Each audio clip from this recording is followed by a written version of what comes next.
নমস্কার বন্ধু, Malay Mukhopadhyay, confederation of state government employees. বন্ধু, আজ দুপুরে আমাদের হিসেব মতো ডিএর যে সারণী বা তালিকা এবং সরকার যেভাবে ডিএটা দিয়েছে তার তালিকা এবং টোটাল বিশেষ করে অবসরপ্রাপ্ত কর্মচারীদের বেসিক অনুযায়ী 2016 সাল থেকে 2019 সাল পর্যন্ত সরকার যেভাবে ডিএটা দিয়েছে, আমরা তথাপি একবার বলে নিই, সরকার যেভাবে ডিএটা দিয়েছে সেটার কিন্তু আমরা মান্যতা দেইনি। আপনারা সকলেই জানেন 15 তারিখে মামলা আছে, সেই বিষয়ে নিশ্চয়ই উত্থাপন হবে।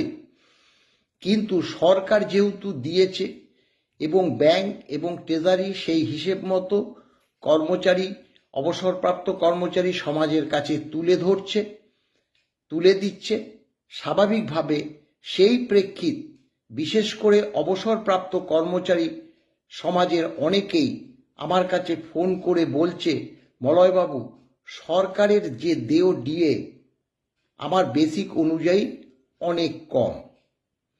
কিন্তু দেখুন, ব্যাপারটা আপনি মুখে বললেন কম, সেই পরিপ্রেক্ষিতে হিসেবটা কিভাবে করতে হবে তার বিস্তারিত তথ্য ওই দুটো সারণী দিয়ে আমি দুপুরে তা পোস্ট করেছি ফটো আকারে।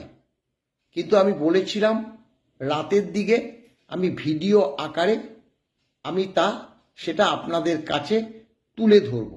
দেখুন, আপনারা তো জানেন 2016 সাল থেকে 19 সাল পর্যন্ত আমরা যেভাবে ডিএটা ক্যালকুলেশন করে সরকারের কাছে তুলে ধরেছি সেটা এবার লক্ষ্য করুন। এখানে আমরা 1 জানুয়ারি 2016 থেকে জুন, সবসময় মনে রাখবেন 6 মাস করে ডিএ থাকে, তাই 1 জানুয়ারি 16টা জুন পর্যন্ত এআইসিপিআই 125, আমরা 50% ডিএ বকেয়া ছিল 6 মাস।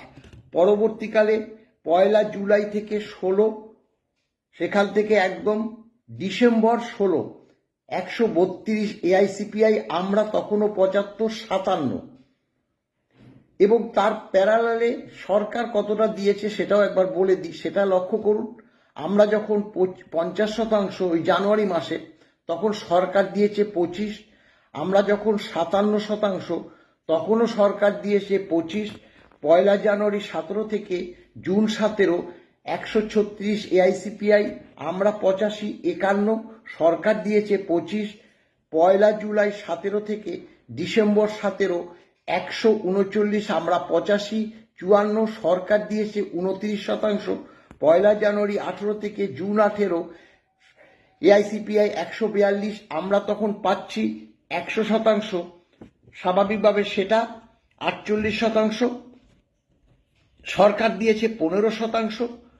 1 জানুয়ারি 19 থেকে জুন এআইসিপিআই 154, আমরা 125, সরকার দিয়েছে 18%। এবং শেষ যে 1 জুলাই থেকে 1 জুলাই থেকে 31 ডিসেম্বর 19, তখন 164 এআইসিপিআই, আমরা তখনও পড়েছিলাম 125, 39%, সরকার দিয়েছে 18। এবার যে ক্যালকুলেশনটা দেখাচ্ছি, এবার দেখুন এই পরিপ্রেক্ষিতে সরকারের যে ডিএগুলো পরপর পেয়ে গেলেন 25, 25, 25, 29, 15, 15, 18, 18। এবার যে ক্যালকুলেশনটা করেছি সেটা আপনারা দেখলে আপনারা কিন্তু সহজে সেটা হিসেবটা করে নিতে পারবেন। যেমন দেখুন, ফ্রম জানুয়ারি 16 টু জুন 16, 6 মাস। এই 6 মাসে আপনি মনে করলেন যে আপনার 5,000 টাকা বেসিক, এই 5,000 টাকার উপর কম করে আমি দেখিয়েছি, বা এর কমও আপনার পেনশন যে বেসিক আছে 3,000ও আছে, সেক্ষেত্রে তাহলে এই 5,000টাকে 100 দিয়ে ভাগ করে 25 দিয়ে গুণ করবেন। সরকার 25% দিয়েছিল, সেখানে আমরা দেখেছি যে 6 মাসে সেটা টোটাল হয়েছে 7,500। পরবর্তীটাও 6 মাস কিন্তু ওই 25%, সেটাও 7,500। পরবর্তী যেটা ওই 17 থেকে মানে জানুয়ারি 17 থেকে জুন 17, 6 মাস, সেটাও কিন্তু 25%, সেটাও 7,500। পরবর্তী যে জুলাই 17 থেকে ডিসেম্বর 17, সেখানেও 6 মাস 29% দিয়েছিল, 8,700। তারপরে দুটো 15 আছে, অর্থাৎ জানুয়ারি 18 থেকে জুন 18 বা জুলাই 18 থেকে ডিসেম্বর 18, 6 মাস করে। এটা ওই 15 দুটোরই টোটাল অ্যামাউন্ট 4,500, 4,500।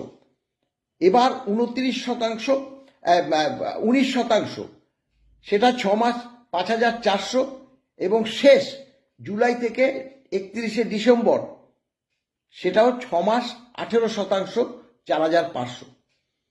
মানে 5,000 টাকা যদি আপনার বেসিক হয়, পেনশন বেসিক, তাহলে এই যে টোটালগুলো আমি করেছি একদম ডান দিকে 7,500, 7,500, তিনটে 8,700, তারপরে 4,500, 4,500 দুবার, এবং 5,400, 5,400 দুবার।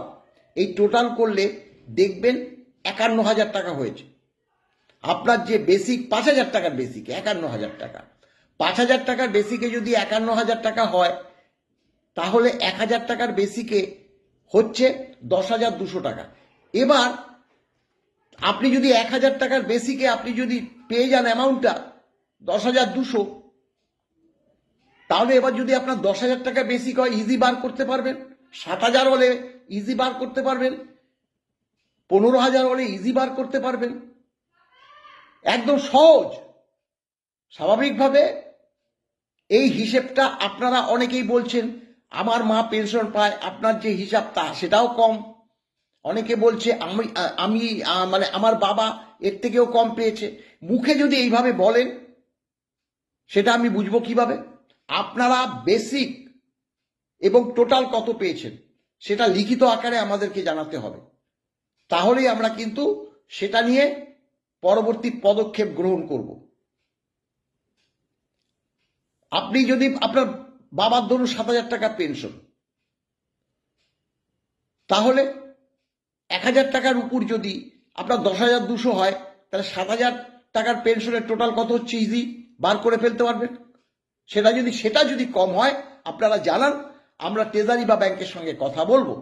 কিন্তু এইভাবে না বুঝে একটা বার্তা দিয়ে দিলেন।